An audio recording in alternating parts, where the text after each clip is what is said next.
ग्रामसभेबाबत काही गोष्टी अभ्यास करणं गरजेचं आहे की ग्रामसभा कशी असावी, काय व्हावी, हे पाठीमागं मी बोललोच आहे. पण मला वाटतं आपण उदाहरणं पाहिलेत. पोपट पवार आहेत, त्यानंतर अण्णा हजारे यांचं तर अगोदरच सुरुवात होती. हे ग्रामसभेने मोठे झालेले तेरे पाटील आहेत, हे ग्रामसभेने मोठे झालेले गाव आहेत.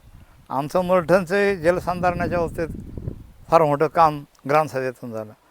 म्हणून महाराष्ट्रात जी काही यशस्वी सरपंच आहेत, या लोकांनी एकत्रित बसून ग्रामसभेला संरक्षण कसं देता येईल. जसं की मार्शल असतात विधान भवनात, विधानसभेत. आणि दुसरी गोष्ट, आता माझी एक संकल्पना आहे, ती किती यशस्वी होती काय होती पाहू. जसं राज्यसभा आणि लोकसभा, विधान परिषद आणि राज्य परिषद असते, तसं गावाला एक संघ असावा. आणि ग्रामपंचायत जरी हे झाली, निवडणुकीमुळे जर बरखास्त झाली, तर गावातले एक 5-10 माणसं चांगले असतात, त्यांचा संघ असावा आणि त्यांनी गावकारभार नियंत्रण ठेवावं असे. आणि ती कधीच बरखास्त होत नाही, त्याची दर सतत निवड व्हावी.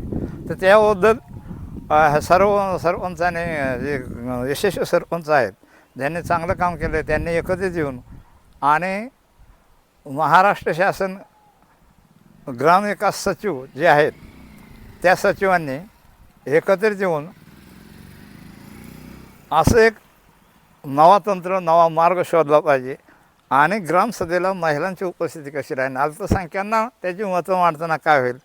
आणि सगळ्यात महत्त्वाचा मुद्दा आहे ग्रामसभेला संरक्षण कसं द्यायचं. तर अशा पद्धतीने करावं असं मला वाटतं. आता आम्ही विनो ट्रस्ट आणि आमचा एक ग्रुप आता ग्रामसभा कशी असावी, कशी घ्यायची याचं चित्रीकरण लवकरच करतो आहे. अगदी ॲक्च्युअल ग्रामसभा आणि ज्या ग्रामसभेत वादविवाद होत नाही, पण ठराव कसे पास होतात, ठराव कसं मंजूर होतात, हा प्रयोग आम्ही करतो. त्यातून महाराष्ट्रातल्या नवीन ग्रामपंचायत, नवीन सरपंचांना सगळ्यांना एक प्रकारे मार्गदर्शन ठरेल. आणि अशा प्रकारे माझी विनंती राहील.